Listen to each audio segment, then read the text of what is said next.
Hindu calendar के आषाढ़ महीने में कृष्ण पक्ष की एकादशी तिथि भगवान विष्णु के 5वें अवतार भगवान वामन को समर्पित है और इसे योगिनी एकादशी के नाम से जाना जाता है।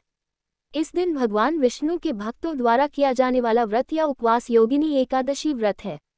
अंग्रेजी कैलेंडर के अनुसार ये दिन हर साल जून-जुलाई में पड़ता है। योगिनी एकादशी 2024 में 2 जुलाई मंगलवार को है। योगिनी एकादशी निर्जला एकादशी ज्येष्ठ शुक्ल पक्ष एकादशी के बाद और देवशयनी एकादशी आषाढ़ शुक्ल पक्ष से पहले आती है। योगिनी एकादशी व्रत कोई भी व्यक्ति कर सकता है, चाहे वह युवा हो या वृद्ध, और यह उन व्यक्तियों के लिए है जो किसी भी तरह की बीमारी या स्वास्थ्य समस्याओं से बचना चाहते हैं। यह व्रत उन लोगों के लिए विशेष रूप से महत्वपूर्ण है जो कुष्ठ रोग सहित किसी भी त्वचा संबंधी समस्या से पीड़ित हैं। यह व्रत कई अन्य एकादशी व्रतों की तरह काफी फलदायी है और सभी पिछले पापों और बुरे कर्मों को दूर करता है और अच्छा स्वास्थ्य प्रदान करता है। पद्म पुराण में वर्णित कथा इस प्रकार है। एक बार धर्मराज युधिष्ठिर भगवान श्री कृष्ण के पास गए और पूछा, हे जनार्दन, कृपया योगिनी एकादशी की कथा सुनाइए। भगवान श्री कृष्ण ने उत्तर में राजा को संबोधित करते हुए कहा, हे राजन, आषाढ़ मास के कृष्ण पक्ष में आने वाली एकादशी का नाम योगिनी है।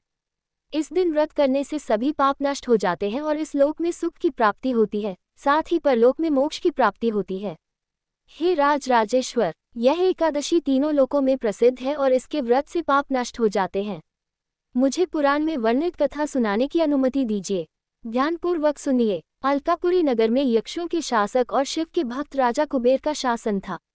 कुबेर के सेवकों में से एक हेममाली देवता की पूजा के लिए मानसरोवर से फूल लाने के लिए जिम्मेदार था। हेममाली का विवाह विशालाक्षी नाम की एक खूबसूरत महिला से हुआ था।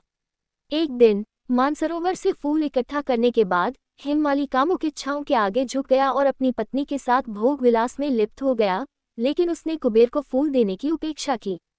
जैसे जैसे कुबेर की पूजा का समय नजदीक आता गया, क्रोधित होते राजा ने अपने सेवकों को आदेश दिया कि वे पता लगाएं कि हेममाली ने अभी तक फूल क्यों नहीं चढ़ाए हैं। स्थिति का पता चलने पर सेवक कुबेर के पास वापस आए और उन्हें बताया, हे राजन, माली अभी भी अपनी पत्नी के साथ भोग विलास में मग्न है। इस खबर से क्रोधित होकर कुबेर ने हेममाली को बुलाया। भय से कांपता हुआ हेममाली कुबेर के सामने आया। उसकी उपस्थिति देखकर कुबेर क्रोध से भर गया और उसके होंठ कांपने लगे। उसने हेममाली को डांटते हुए कहा, हे पापी और नीच दुष्ट, तूने देवताओं के स्वामी, मेरे सबसे पूज्य देवता भगवान शिव का अनादर किया है। मैं तुझे शाप देता हूं कि तू अपनी पत्नी से वियोग सहेगा और मृत्युलोक में पहुंचकर कोढ़ी बन जाएगा। इस प्रकार कुबेर द्वारा शापित होकर हेममाली पृथ्वी पर गिर पड़ा और कोढ़ी बन गया। पीड़ा में भटकते हुए वह अंततः मार्कंडेय ऋषि के आश्रम में पहुंचा। हेममाली की दयनीय स्थिति को देखते हुए ऋषि ने पूछा, तुम पर क्या विपत्ति आई है, जिसने तुम्हारा एक बार सुंदर रूप छीन लिया है?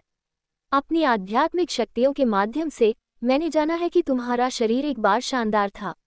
हाथ जोड़कर हेममाली ने कहा, हे मुनि, मैं यक्षराज कुबेर का हेममाली नाम का निजी सेवक था।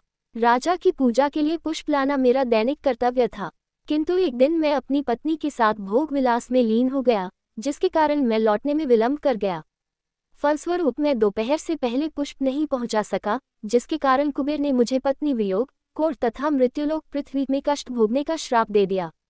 इस प्रकार मैं अपनी पत्नी से वियोग, कोढ़ी तथा अपने दुखों से त्रस्त होकर कोढ़ी हो गया। मैं आपसे प्रार्थना करता हूं कि आप मुझे अपने दुखों से मुक्ति का उपाय बताएं।